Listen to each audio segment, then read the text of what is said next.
na maganda. Bilis naman. Nenet, gusto ko ng gift yung dress na maganda, Lola Nenet. Sa Pasko.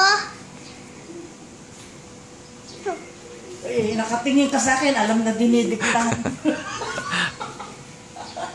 Dinidiktahan ng lola, eh. Okay, bye.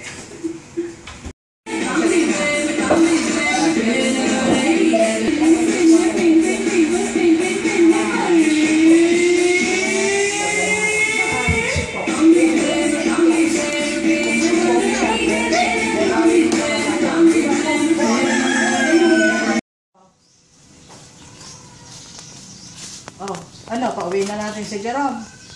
Ayaw mo naman pauwi. Hindi ka naman susumbong ni Lolo yan. Niloloko pa lang yan. Joke lang yan. Ano isusumbong sa'yo ni Lolo?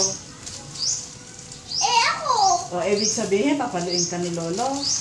Hindi kaya. Para sila pumunta ko sa Lolo yung ano.